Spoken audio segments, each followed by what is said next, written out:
Hello and welcome to the Doctors Are In series. This is a collaboration between myself and Irit Landgraf, where we every once in a while we take several videos to address various scrappy problems. So oftentimes they involve diving into our stash and using some of our supplies that we haven't been using as often, and other times they're directed towards something really specific like using tools and so on. There's a playlist right up here that includes all of the videos that we've ever done for this series. Usually for each, we call them clinics. For each clinic, we each create 3 videos. One is an introductory video where we talk about the supplies we'll be using, and the other 2 are process videos. And so there's a total of 6 videos for each of these clinics. Oftentimes this initial video is me showing the kit that I've pulled to use for my 2 projects. Creating a kit is a really wonderful way to keep yourself from getting overwhelmed with all of the supplies that you have in your stash. So just pulling out a handful of papers and a handful of embellishments and items that you'd like to use helps give you something to focus on and to not become too overwhelmed, and to kind of challenge yourself to use these supplies. In this case though, I did not make a kit for this page. I kind of felt like I just wanted to dive into my stash randomly and as needed, and I also felt like I probably wouldn't be using a whole lot of supplies, and that most of the elements that I'd use for at least one of my pages would be mostly stamping based, and so you don't need a whole lot of stash supplies for that. So I just pulled out some inks, and I'll let you check out the process for that one. But I did want to do an introductory video for you guys, so this is it. I thought I would talk about inks, just in case any of you guys need a little review or want a little review on what all the different kinds of inks are and what their features are, and what are the benefits of using one ink over another kind of an ink. The first kind of ink that I'm going to show you is a dye-based ink. This Stampin' Up! What is it called? Pool Party is a good example of a dye-based ink. And usually somewhere on the container it will say dye-based ink. This says water-based dye ink. So that tells us that this classic Stampin' Up! Pad is a dye-based ink. A lot of the times dye-based inks come on a felt pad like this one. And felt is a really good medium for holding this ink and keeping it nice and juicy for you to stamp your stamp on and then put it on your paper. So let me grab a little scrap so I can show you how that works. So one tip that I have for stamping is to stamp on a piece of foam or something that has a little bit of spongy give to it. These pieces of foam that come in different packages, I think this came in something electronic, is really great, but also another thing that many of us have from the good old days are these mouse pads, and they work really great as well for that. So what that does is it gives you a nice consistent surface for pressing into, because, and I'll just show you. So you stamp down and then you just pull directly up, and then you see this beautiful stamp. And I chose a stamp, these are actually 2 stamps from Kelly Perky. I chose one that has kind of like a bold filled in surface, a bold filled in part of the design, and then one that had more fine lines on it so that you could see how these inks look on both of those different types of stamps. So if I had stamped this on my work surface instead of on that piece of foam, what might have happened, and I don't know if it's going to happen here, it didn't, but what sometimes happens is you just get these little gaps where it doesn't stamp all the way. In this case it didn't do that, but sometimes your surface is just not entirely even, and the stamp doesn't get a chance to connect with all of the parts of the paper. And so having this foam pad just makes sure that that doesn't happen. Like I showed, sometimes it doesn't happen anyway. So it's not really essential, but if you want to make sure that you get perfect stamping each time, then using a foam pad is really helpful. So I wanted to point out that not all dye ink pads have felt. This one is a newer Stampin' Up! Ink pad, and this actually has a foam pad. And so you'll see that it's smooth as opposed to the felty, fibery one from the older ink pad. And here's a Hero Arts Neon ink pad. This is also dye ink, and it also has a felt pad. I'll show you how that one looks.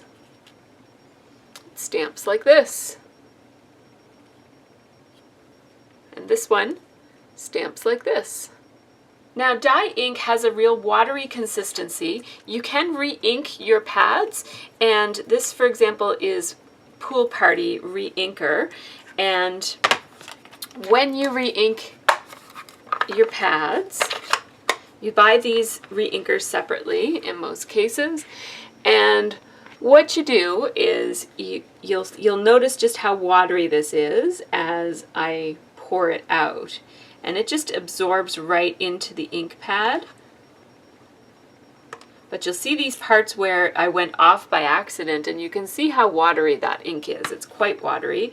It comes out with an easy squeeze. And to re-ink an ink pad, I just go all the way in one direction and all the way in the other direction. And if it's disappearing quite quickly, I always think of that as a thirsty pad. It needs more ink if it disappears really quickly. And you want to stop before it gets to the point that it's not disappearing quickly, because then you'll have an over-inked pad and it'll be a little bit messy to work with. So I'm going to stop now because I put lots of ink in there and it's still being absorbed pretty quickly.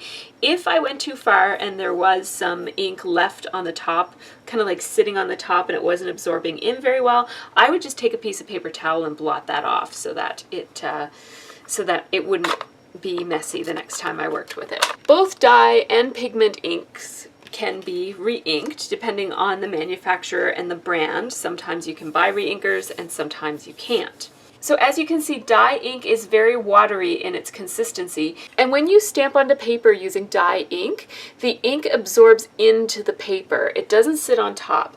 It also gives you a less opaque look than pigment inks, and usually dye inks aren't waterproof unless if it says on the packaging that it is waterproof.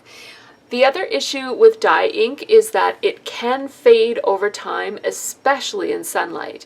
So with scrapbooking, or if you're going to be displaying something someplace where it might be in the light, dye ink may not be the best choice for you. I do scrapbook with dye ink and I'm not too concerned about it fading over time. But if you're a scrapper who is really concerned about those sorts of things, then you might want to take that into consideration when you're using dye inks. And there are lots of different brands of dye inks, not just these two that I have here, but I just don't have all of everything. Thank goodness, I would be overwhelmed with stuff if I did. So next, I'll talk to you a little bit about pigment inks. So I have these Mama Elephant pigment inks, and I have a couple of other just random pigment inks hanging around that are various by various manufacturers. I have a Lawn Fawn one, I have a bunch of Mama Elephants, and I have a couple of these Color Box ones. And Color Box also used to make some pigment inks that were little triangular shapes that all fit together into a circle, and those were pigment inks as well, if you have any of those in your stash of older supplies. So pigment ink is thicker, and I actually don't have any re-inkers for these, and they're actually getting a little dry, so I wish I did have some. I'm going to have to buy some soon.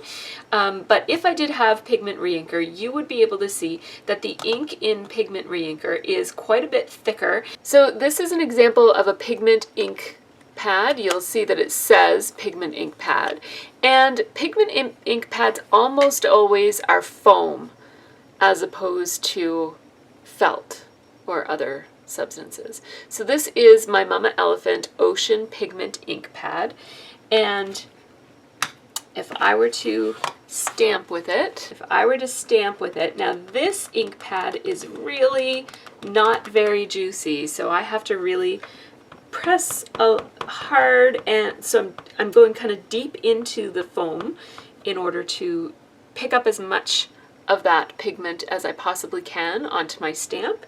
And I'm also going multiple times, as you can see.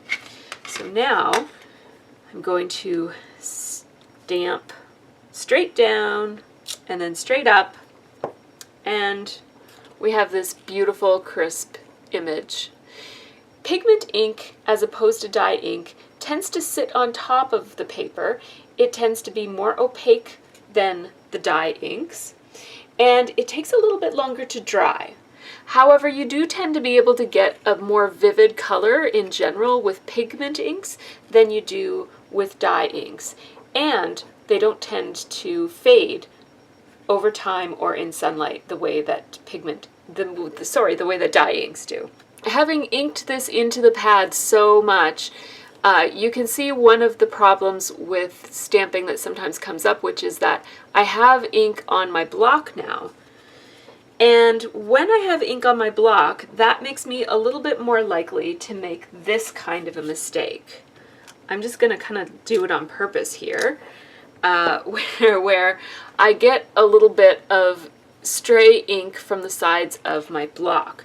I had to work really hard to get that on this piece of paper because I actually have the right sized block. So this demonstrates another thing I wanted to talk to you guys about, which is that it actually is good. When I first started stamping, I thought all I need is one block. So I got one medium-sized block, this is it, and I thought this will fit little stamps and this will fit big stamps. And when I was first starting, that was a great plan because I didn't want to invest a lot of money into blocks. However, it actually is a good idea to get blocks in a variety of different sizes. I have since added these 3 to my stash, so one that's a little bit larger, one that's smaller, and one that's much smaller. And then I also got this very large one that I was using for background stamps. This is from Martha Stewart.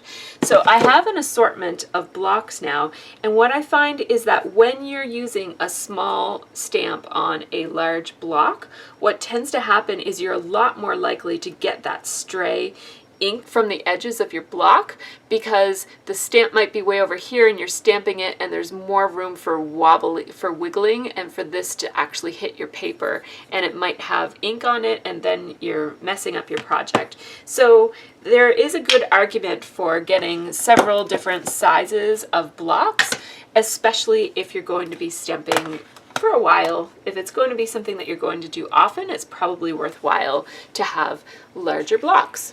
Now, I'm in a position where I need to clean my stamp before I can show you guys all of these other kinds of inks. So I can clean my stamp in a number of different ways. There's nothing wrong with good old baby wipes. And I often use baby wipes for cleaning my stamps. The thing that you want to keep in mind is that most baby wipes have some amount of lint or fiber that comes off when you clean your stamps. I use Huggies, which of my experiments seems to be the least linty of them all. I find Pampers are linty. The Kirkland brand, which is the Superstore, which is the Costco brand, is quite linty. I find the Compliments brand, which is the Sobeys brand around here, also quite linty. So I just stopped experimenting and just decided to stick with Huggies.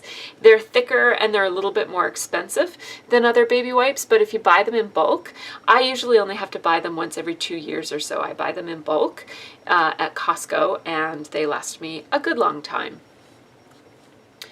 So, and you can see that that does a pretty good job of cleaning my stamp. There's some little bits in the little holes of the stamp that aren't coming out, but that shouldn't affect my stamping. Another option for cleaning your stamps is this Stampin' Scrub or a similar product. There are other brands of the same kind of idea, which this is 2 pads. So it's kind of like a hinged case that includes 2 pads. These pads actually do slip out so you can wash them in between uses. And one side has little water droplets and the other side has a little umbrella on it. So there's the umbrella And then there's the water droplets, and that's just to remind you that this is the wet side and this is the dry side. And it doesn't matter which pad goes where, they're both the same pad. It's just you want to have one designated for wet and one designated for dry. And then you can take this Stamp and Mist. This is a rubber stamp cleaner, but it works fine for clear stamps as well. And there are lots of different manufacturers that make stamp cleaners. You just mist it over here on the wet side. And then because it's kind of like furry, right?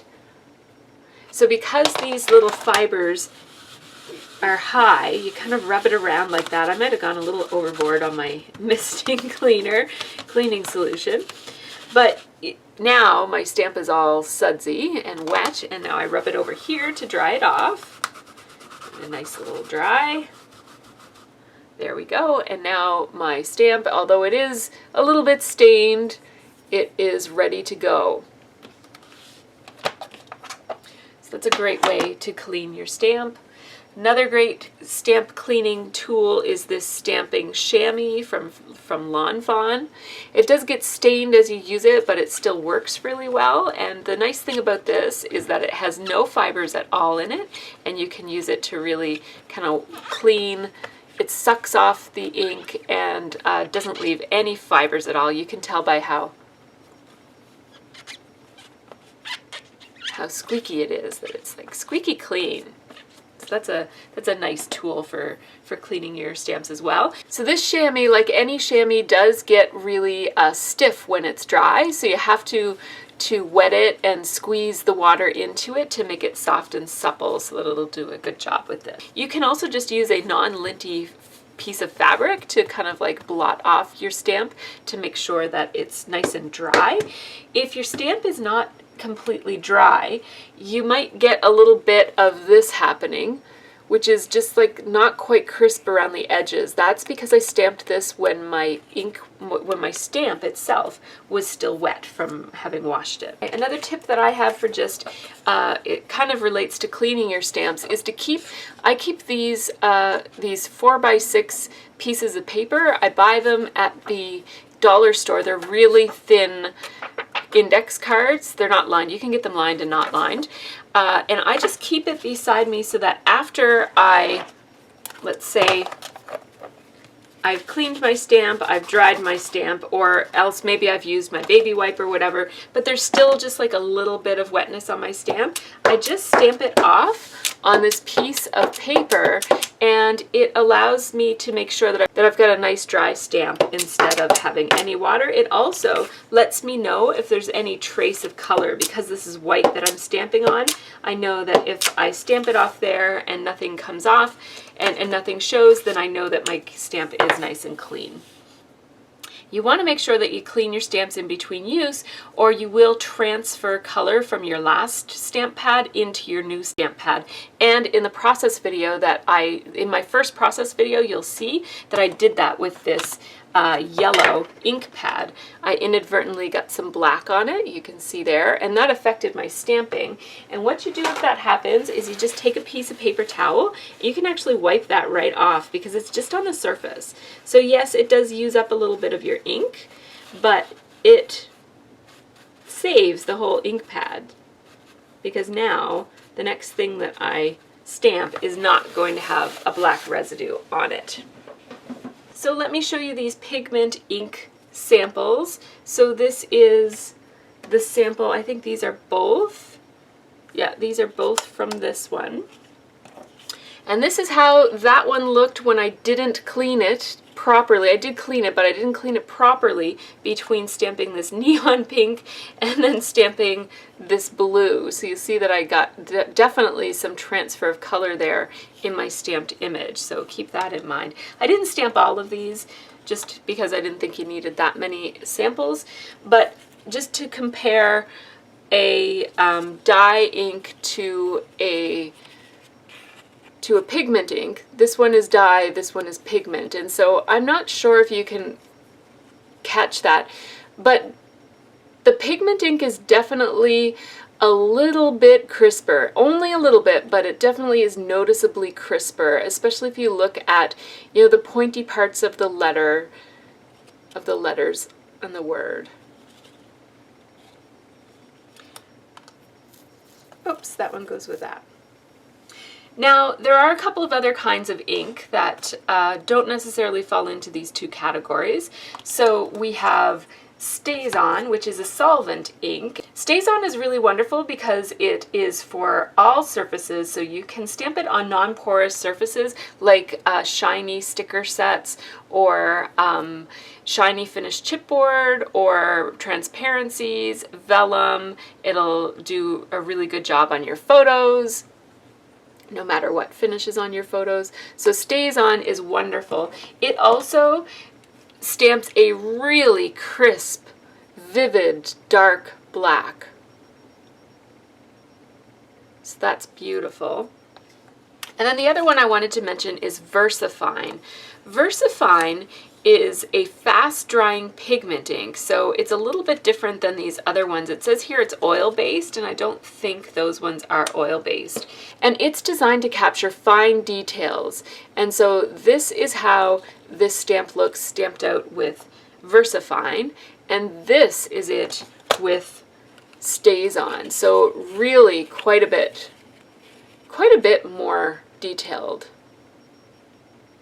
So I am going to take my inks and take my stamps, and I'm going to have a look at my stash and get creating. So I hope that you join me for my upcoming 2 process videos that will focus on using stamps, and then also hop on over to Irit's channel and check out her videos that she has about using stamps in scrapbooks. Wait, come back! Don't forget about the distress inks. Oh my goodness, how could I forget about distress inks? They were out on my desk specifically to remind me. This is what happens when you make videos early in the morning. There are way more kinds of ink than just dye and pigment and solvent ink. There are also a whole range of other inks that have been designed by different companies to do different things. One of the more popular alternative inks are these distress inks by Ranger, and they are, if you've been scrapbooking for any amount of time and haven't encountered or heard of these, I'm here to tell you that these are really fun to work with. They are a whole different breed of ink. They react with water, and they're really great for distressing and making really beautiful colorful backgrounds and blending and combining in all different ways. And if you haven't seen them yet, please do a YouTube search and see all of the wonderful techniques that you can do with distress inks. But I'm here to just talk about stamping, so I wanted to show you that distress inks actually don't do a wonderful job of stamping images if you want a clear, crisp image. If you want an older looking image, like a less perfect image, like this, then they're great. So just to show you the difference between that and, let's say, a dye ink. So here's distress ink in the blue versus dye ink in the pink, and the pink is more crisp. And then here is a pink pigment ink to compare it to. So the pigment ink is the most crisp, the dye ink is the next crisp, and the distress ink is really not crisp at all. But these inks are definitely worth having in your stash because they're wonderful and fun, just not the greatest for making stamped images. One thing I do sometimes reach for distress inks for is my roller date stamp. If I want it to look really old and like it was stamped a long time ago, that's a nice option to use for stamping. Thank you so much for watching this video, and thanks to these folks for supporting me over on Patreon. Make sure that you check out the other videos in the Doctors Are In series. The playlist is linked over here on the right. Subscribe to my channel if you haven't already, and check out Irit's channel, which is linked in the information section below. I'd love to hear from you, so let me know how you have been using inks, either pigment or dye or all of them, and how you like to use them on your scrapbook pages. Take care and have a really great scrappy week.